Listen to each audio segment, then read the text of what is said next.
नमस्ते ऑल, आप सभी का स्वागत है इस वीडियो में जहां पे हम आज डबल मटेरियलिटी इस कॉन्सेप्ट को समझने की कोशिश करेंगे। और इस सीरीज में हम सस्टेनेबिलिटी और ईएसजी रिपोर्टिंग को समझ रहे हैं। तो अगर आपने अभी तक इस सीरीज को नहीं देखा है तो यहाँ पे लिंक में दे रहा हूँ, वहां से आप देख सकते हो। तो आज हम डबल मटेरियलिटी इस कॉन्सेप्ट को देखेंगे।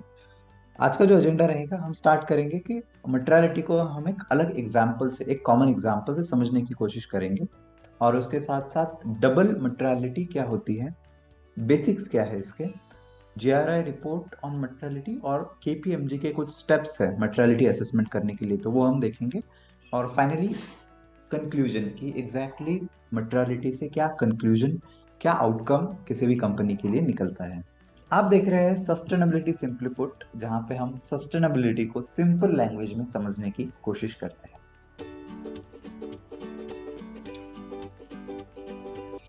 तो चलिए आगे बढ़ते हैं और आज का टॉपिक समझते हैं। मैं एक एग्जाम्पल के साथ इस सेशन को शुरू करता हूं। आप एक सिचुएशन को कंसिडर कीजिए, पेरेंट एंड चाइल्ड। ठीक है, तो एक पेरेंट है। आप ये अप्रिशिएट कर पाएंगे if you are a parent, या फिर आप एज ए चाइल्ड के तौर पे, अगर आप स्टूडेंट हो तो ये भी देख सकते हो कि आपके पेरेंट्स और आपको उस पोजीशन में लेके आप देखिए। तो हम एक सिचुएशन, हाइपोथेटिकल सिचुएशन ले रहे हैं कि जिसमें आप इमेजिन कीजिए कि एक पेरेंट है और चाइल्ड है। और पेरेंट हर महीने कुछ पॉकेट मनी चाइल्ड को देता है in order to child learn how to spend money. ठीक है, तो यहाँ पे जो भी मनी पेरेंट दे रहा है, तो पेरेंट का इंटरेस्ट क्या है, तो चाइल्ड का wellbeing, cares about how the money spent and wants the child to make responsible decisions. तो हर कोई पेरेंट का यही एक एम होता है, या यही एक एक्सपेक्टेशन होती है कि उनका जो चाइल्ड है तो वो रिस्पॉन्सिबल डिसीजंस ले, इजंट इट। और ऑन द अदर हैंड, आप ये इमेजिन कीजिए कि एज अ चाइल्ड जिसको मंथली कुछ अलाउंस मिल रहा है, पॉकेट मनी मिल रहा है, और ये सिचुएशन एज्यूम कीजिए कि जो भी एक्सपेंस हो रहा है तो वो पूरा चाइल्ड ही करेगा। ठीक है, तो जो भी मनी जाएगा तो वो चाइल्ड के हाथ से ही जाएगा।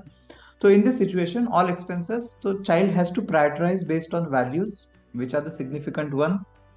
और इस केस में हम एक एग्जांपल लेते हैं कि पेरेंटल अप्रूवल में अगर कुछ बड़ा एक्सपेंस स्पेंड करना है तो मदर का अप्रूवल चाहिए, and father will be in auditory role. तो ईयरली या क्वार्टरली, 6 मंथली जो भी ऑडिट होना है, कैसे स्पेंडिंग चल रहा है क्या नहीं, तो वो होगा। तो ये एक हाइपोथेटिकल सिचुएशन को अगर हम ध्यान में रखते हैं, तो आप ये देख सकते हो कि एज अ पेरेंट आपके चाइल्ड के लिए, हम अगर एक्स एंड वाई एक्सिस पे, एक्स एक्सिस पे आप सिग्निफिकेंस या लाइक्लीहुड को प्लॉट करें और वाई एक्सिस में आप इम्पैक्ट को प्लॉट करें, तो कुछ इंपॉर्टेंट पॉइंट्स जो आप दोनों के लिए रहेंगे वो है education, health, entertainment, game, cricket. और चाइल्ड के लिए कुछ और अलग भी हो सकते हैं, जैसे कि नेटफ्लिक्स का, नेटफ्लिक्स या जो भी स्ट्रीमिंग सर्विसेज है तो उसका सब्सक्रिप्शन, या उसे कहीं पे जाना है, या फॉरेन ट्रिप पे जाना है दोस्तों के साथ, या कहीं और जाना है। तो एज अ चाइल्ड उसके पास स्पेंड करने के लिए या उसके अटेंशन के लिए बहुत सारे पॉइंट्स हैं, बहुत सारे इंफॉर्मेशंस है, बहुत सारे इंटरेस्ट एरियाज हैं। बट उसमें से अगर आप इस एक्स वाई एक्सिस पे प्लॉट करते हो तो आई एम श्योर आप हेल्थ और एजुकेशन को टॉप प्रायोरिटी दोगे, और उसका बहुत ज़्यादा इम्पैक्ट उसके फ्यूचर पे भी होगा, राइट। एंटरटेनमेंट को में भी आप थोड़ा लोअर इम्पैक्ट और लोअर सिग्निफिकेंस में आप देखोगे। अगर चाइल्ड को कुछ कुछ चीज स्पोर्ट्स के रिलेटेड खरीदनी है, कुछ गेम के रिलेटेड खरीदनी है, which is good for his as a hobby and as a overall human being, so आप उसको थोड़ा सा हायर सिग्निफिकेंस दोगे। बट मैं ये अज्यूम करता हूँ कि उसके पास बहुत सारे ऐसे ऑप्शंस हैं जहाँ पे वो आपको वैल्यू नहीं लगते, बट चाइल्ड के पास तो बहुत सारे ऑप्शंस है। अगर आप चाइल्ड के स्पेंडिंग डिसीजन को ध्यान में रखते हो, और हम ये एक्सपेक्ट करेंगे कि चाइल्ड जो भी स्पेंड करेगा वो पेरेंट के वैल्यूज के इन लाइन ही स्पेंड करेगा। Child not only manages their money responsibility but also fosters trust and demonstrates consideration for parents priorities. इस एग्जाम्पल में और एक चीज आप समझ लीजिए। तो लेट्स से चाइल्ड के पास कुछ पैसे आए हैं एज अ मंथली अलाउंस, और उसको कुछ स्पेंड करना है, तो आप ये एक्सपेक्ट करोगे कि वो स्पेंड करे सबसे पहले हेल्थ के ऊपर, एजुकेशन के ऊपर, पर्सनल डेवलपमेंट के ऊपर, और बाद में अगर कुछ बचता है तो वो वहां पे स्पेंड करे। एज अ पेरेंट आपके पास दो ऑप्शंस है, आप दो चीजें यहाँ पे देखोगे। एक, सिर्फ आप फाइनेंशियल कंसिडरेशन, चाइल्ड की तरफ से सिर्फ फाइनेंशियल कंसिडरेशन आप नहीं देखोगे, आप उसके साथ साथ वो किस वैल्यू से स्पेंड करता है तो वो भी देखोगे, राइट। उसका एनवायरनमेंट के ऊपर या सोसाइटी के ऊपर क्या इम्पैक्ट हो रहा है तो वो भी आप देखोगे। तो इन द सेम वे अगर आप पेरेंट को इन्वेस्टर या स्टेक होल्डर से रिप्लेस करते हो और चाइल्ड को ऑर्गेनाइजेशन से रिप्लेस करते हो, तो सेम वे में जो स्टेक होल्डर्स होते हैं वो भी इंटरेस्टेड होते हैं कि एक ऑर्गेनाइजेशन का वेलबींग, उसके पैसे कैसे स्पेंड हो रहे हैं, they care about it and want the organisation to make responsible decisions. जो ऑर्गेनाइजेशन है वो लॉन्ग टर्म के बारे में सोचे, यही एक किसी भी स्टेक होल्डर का एक्सपेक्टेशन होता है। On the same way as child had numerous options to spend money, in the same way organizations also have numerous ways to spend money, numerous requirements to get fulfilled, but उसमें से कुछ अगर आपको choose करना है तो वो कौन से होंगे, तो that is where materiality comes into picture। तो सबसे पहले हम मटेरियलिटी को समझते हैं कि क्या ये डेफिनेशन क्या है, मटेरियलिटी मतलब क्या। Materiality is a concept in the world of reporting and plays a part both in preparation of disclosures and their verification by an auditor. तो क्या मटेरियलिटी कॉन्सेप्ट काफी नया है? नहीं, ऐसा नहीं है। Materiality is in use to filter in the information that is or should be relevant to users. तो हम अगर पेरेंट के केस में जाते हैं तो चाइल्ड के पास n नंबर ऑफ ऑप्शंस है, ठीक है, बट उसमें से क्या इंपॉर्टेंट है वो अगर आप देखते हो तो वो होता है मटेरियल। और मटेरियल मतलब, मटेरियल का सेकंड मीनिंग है रेलेवेंट और important. So a particular information is considered material और relevant if it could influence the decision making of stakeholder in respect of the reporting company. तो जो भी material है, जो भी इंपॉर्टेंट है, जो भी रेलेवेंट है, तो उसको हम कहेंगे कि मटेरियलिटी असेसमेंट। आपके पास लेट्स से 10-15 कंसर्न्स है, ठीक है, तो उसमें से कौन से मटेरियल है, कौन से इंपॉर्टेंट है, कौन से रेलेवेंट है आपके कंपनी के लिए, तो उनको अगर आप देखते हो तो वो है मटेरियलिटी असेसमेंट। बट और एक चीज है, मटेरियलिटी असेसमेंट होता है dependent on perspective of the people. तो यही पे इसका क्रक्स है, इंपॉर्टेंस है। Because as a two persons आप कहोगे कि ये आपके लिए इंपॉर्टेंट है, मैं कहूंगा कि ये मेरे लिए इंपॉर्टेंट नहीं है। तो इट बिकम्स वेरी इंपॉर्टेंट कि हम सारे स्टेक होल्डर्स को साथ में बिठा के सबसे ये समझे कि इन सारे पॉइंट्स में से क्या ऐसे कॉमन पॉइंट्स होंगे जो सबके लिए इंपॉर्टेंट है। और उसी वक्त हमें ये भी समझना होगा कि कोई एक पॉइंट सबके लिए इंपॉर्टेंट नहीं है, but you are getting it कि ये काफी काफी अहमियत रखता है अगर आप ऑर्गेनाइजेशन का लॉन्ग टर्म सस्टेनेंस देखते हो। तो in that case you are also expected to consider those points and that's why यहाँ पे जो सब्जेक्टिविटी है वो काफी इंपॉर्टेंट हो जाती है, ठीक है। So that's why it's very important to stick to the proper procedure of materiality assessment. तो आगे बढ़ते हैं कि ये मटेरियलिटी असेसमेंट क्यों इंपॉर्टेंट है, ये हम देखते हैं कि ये अगर ना होती तो क्या होता, ठीक है। तो मैं एक क्वेश्चन पूछता हूं और ये काफी ऑर्गेनाइजेशंस में पूछा जाता है कि वर्किंग फॉर सस्टेनेबिलिटी और sustainable development it requires some money. In what terms? Let's say you need to design better, तो उसमें कुछ आपका इनिशियल इन्वेस्टमेंट होगा, इंफ्रास्ट्रक्चर चेंजेस आपको करने पड़ेंगे, ट्रेनिंग एंड अवेयरनेस सेशंस आपको लेने पड़ेंगे, so that requires some monetary support. और अगर आप वहां पे स्पेंड कर रहे हो तो अल्टीमेटली आपका प्रॉफिट कम होगा, आपका बॉटम लाइन जो है वो कम होगा। सो then question comes, why should any organization work on it? How can we present the case to management? तो बहुत बार ये क्वेश्चन आता है, तो इसका आंसर मैं देता हूं कि materiality assessment is one way to look at this things. For example, materiality assessment को और मटेरियलिटी को आप दो चीजों में डिवाइड कर सकते हो, फाइनेंशियल मटेरियलिटी और इम्पैक्ट मटेरियलिटी। तो फाइनेंशियल मटेरियलिटी मतलब सीधा सीधा ये है कि ये आपके इकोनॉमिक वैल्यू क्रिएशन पे इम्पैक्ट करता है। तो जो भी वर्ल्ड में सिनारियो चेंज हो रहे हैं, बिजनेस कॉन्टेक्स्ट में चेंज हो रहे हैं, वो आपके कंपनी को या आपके शेयर होल्डर को कैसे इम्पैक्ट कर रहे हैं। So that is all about financial materiality.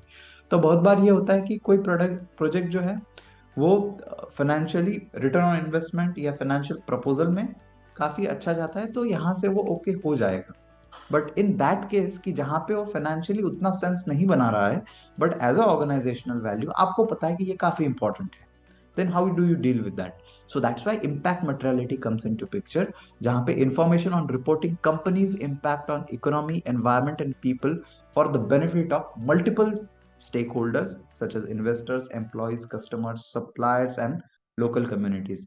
So अगर कोई ऐसा केस है कि जहां पे फाइनेंशियल मटेरियलिटी के साथ साथ आपका इम्पैक्ट भी आपके ऑर्गेनाइजेशन पे हो रहा है, या आपका इम्पैक्ट किसी 3P जो हम बोलते हैं, people, planet and profit, so planet, profit, society, इनके ऊपर अगर इम्पैक्ट हो रहा है तो वो भी आपको कंसिडर करना जरूरी है।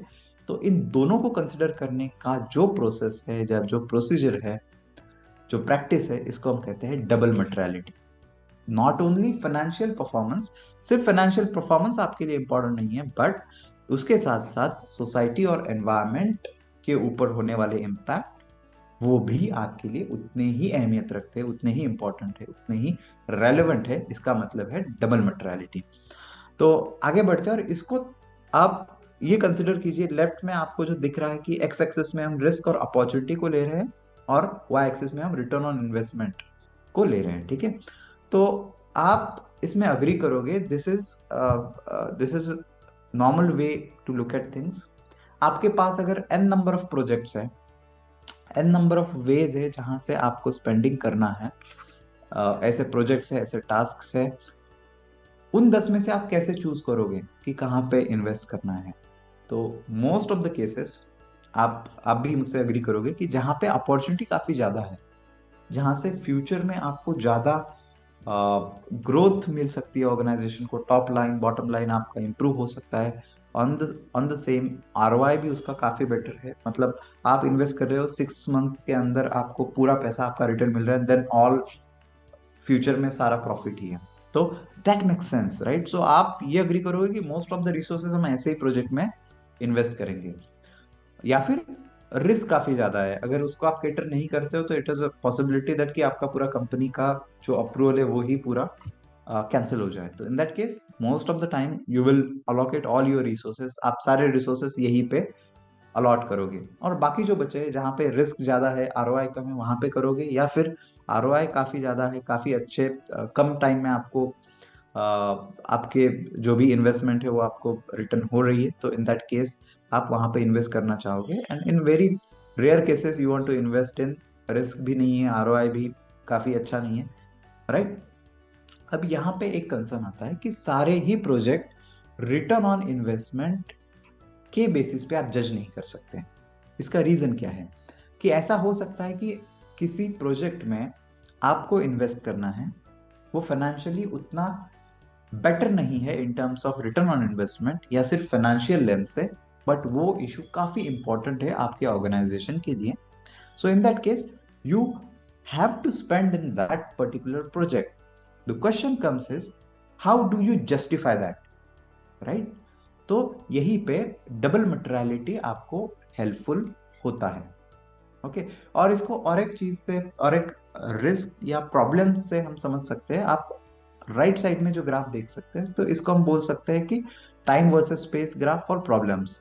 ऑन एक्स एक्सिस पे आप देखोगे कि टाइमलाइन क्या है किसी भी प्रॉब्लम का, next week, next year, may be our life time, children's life time, may be 100, 150, 250 years in the future. और वाई एक्सिस पे आप देखोगे स्पेस, वो प्रॉब्लम कितने दूर है हमारे से। तो क्या वो हमारे फैमिली को इम्पैक्ट करता है, क्या हमारे बिजनेस या सोसाइटी को करता है, क्या हमारे नेशन को करता है, या पूरे वर्ल्ड को ये इम्पैक्ट करता है।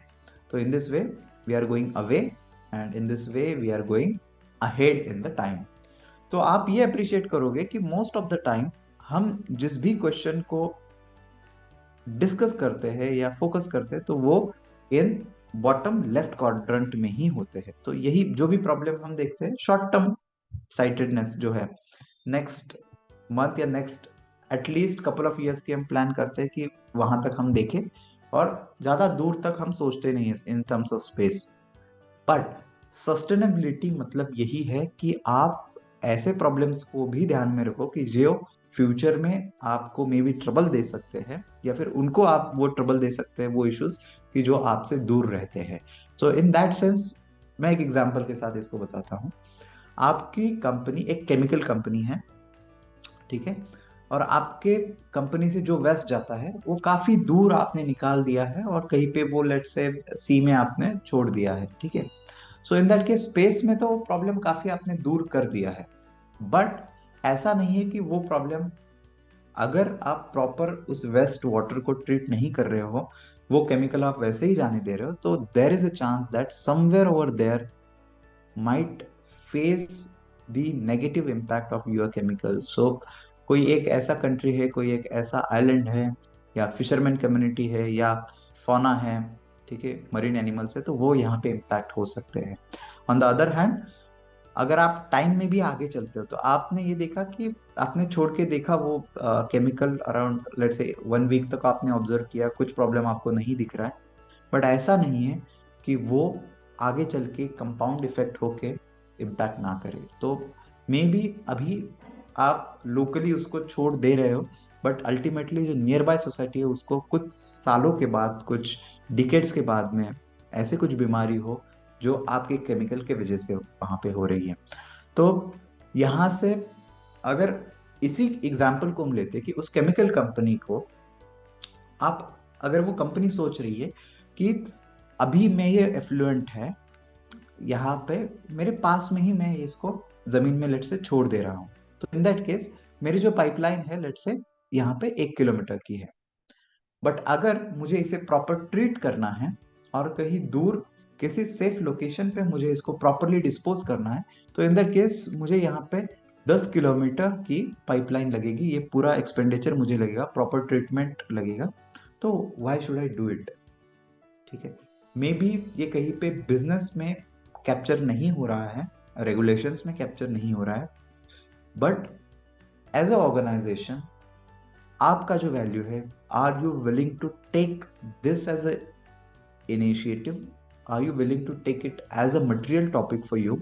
The reason being very simple.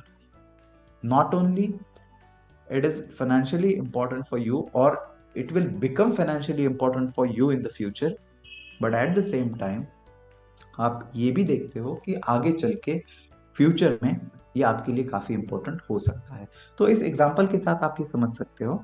और यहाँ पे मैंने एफएमईए मतलब फेलियर मोड इफेक्ट एनालिसिस या प्रोसेस के लिए जो एफएमईए होता है या रिस्क असेसमेंट होता है, तो मुझे लगता है कि डबल मटेरियलिटी भी सिमिलर है, बट यहाँ पे सिर्फ आप किसी एक प्रोसेस या किसी एक प्रोडक्ट का रिस्क देखते हो, बट डबल मटेरियलिटी में आप पूरा ऑर्गेनाइजेशन का रिस्क देखते हो और आप उसकी बाउंड्री को भी एक्सपांड करते हो। तो आप सिर्फ आपके ऑर्गेनाइजेशन तक सीमित नहीं हो, ये भी देख रहे हो कि मेरे ऑर्गेनाइजेशंस के ऑपरेशन से क्या सोसाइटी पे या क्या एनवायरनमेंट पे कुछ नेगेटिव इम्पैक्ट हो रहा है।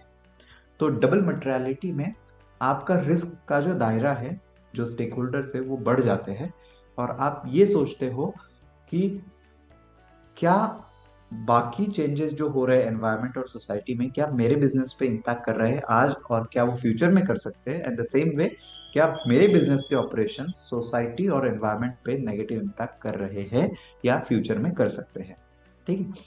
तो इसमें दो रिसोर्सेस मैं आपके साथ शेयर करना चाहूंगा। मे बी इस सेशन में हम इसको पूरा डिटेल में डिस्कस ना करें, बट आगे चल के हम इसको करेंगे। तो आज मैं ये अभी आपके साथ शेयर कर रहा हूँ, स्क्रीन पे आप देखोगे। तो ये एक रिपोर्ट है, GRI perspective the materiality madness why definitions matter. तो इसमें मटेरियलिटी क्या है बहुत ही बेसिक यहाँ पे दिया गया है, ठीक है। और जो ग्राफिक हमने इस प्रेजेंटेशन में यूज किया तो इसी रिपोर्ट से लिया गया था, तो आप यहाँ पे स्क्रीन पे देख सकते हो, ठीक है। तो इसमें मटेरियलिटी और करंट लैंडस्केप क्या है, ठीक है, डबल मटेरियलिटी का कॉन्सेप्ट इन शॉर्ट क्या है, तो यहाँ पे दिया गया है। मैं इस रिपोर्ट का लिंक इस वीडियो के डिस्क्रिप्शन में दे रहा हूँ, और इसके साथ साथ और एक रिपोर्ट मुझे आपको दिखाना था जो है केपीएमजी का, मटेरियलिटी असेसमेंट में क्या क्या स्टेप्स होंगे, ठीक है। तो इन शॉर्ट मैं आपको रिपोर्ट दिखा देता हूँ। The essentials of materiality assessment, आप केपीएमजी की वेबसाइट पे जाके भी इस रिपोर्ट को देख सकते हो, और ये वीडियो डिस्क्रिप्शन में मैं इसका लिंक भी आपको दे रहा हूँ, ठीक है। तो जस्ट हम स्टेप्स यहाँ पे एक बार जस्ट शॉर्टली देख लेते हैं, मे बी आगे किसी वीडियो में मैं इसको कवर करूँ। KPMG's guide to the materiality process. तो फेज 1 होता है डिफाइन पर्पस एंड स्कोप, आप क्यों इस मटेरियलिटी असेसमेंट को कर रहे हो, ठीक है, आपका ऑब्जेक्टिव क्लियर होना जरूरी है। फेज 2 में आइडेंटिफाई पोटेंशियल टॉपिक, एक लॉन्ग लिस्ट आपने क्रिएट कर ली कि क्या पोटेंशियल मटेरियल टॉपिक हो सकते हैं, और उसमें से फिर आप कैटेगराइज करते हो, रिफाइन करते हो उस लिस्ट को।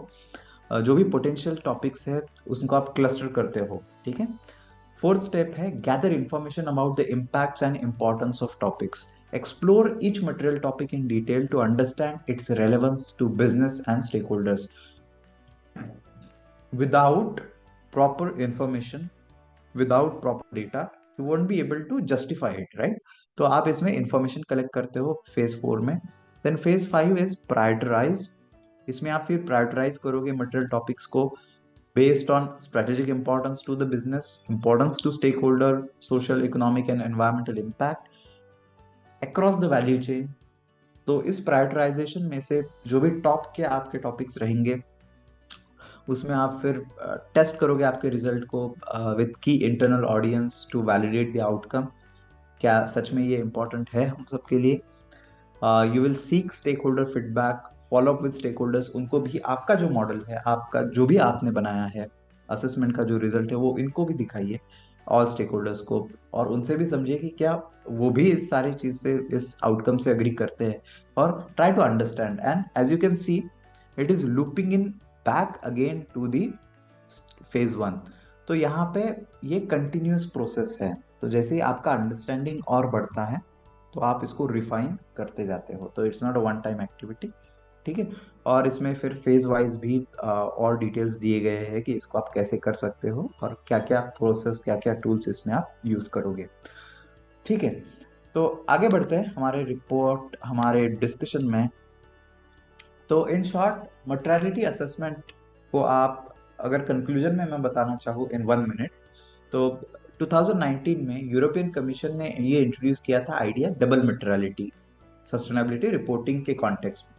मटेरियलिटी ऑलरेडी प्रीवियसली भी था, यहाँ पे एम्फसाइज ये किया गया कि importance of understanding both a companies impact on the environment and society and how these impact affected finances. तो इसको डबल मटेरियलिटी जो हमने देखा, it is not just about combining these two perspectives to decide what matters, each aspect should be considered separately। तो ये ऐसा नहीं कि सिर्फ दोनों को आप कंबाइन कर रहे हो, दोनों को अलग अलग आपको सेपरेटली कंसिडर करने की जरूरत है। इसका रीजन एक है कि कोई टॉपिक ऐसा हो जो फाइनेंशियल मटेरियल ना हो but it is very highly relevant for your stake holders, तो एनवायरमेंट या सोसाइटी के लिए बहुत ज्यादा इंपॉर्टेंट है, तो आपको उसको भी अहमियत देनी है, ठीक है। Whether an issue is financially important or has an impact in the environment or society, it should be taken seriously, ठीक है। तो वो फाइनेंशियली इंपॉर्टेंट हो या ना हो तो भी आपको उसको कंसिडर करना जरूरी है।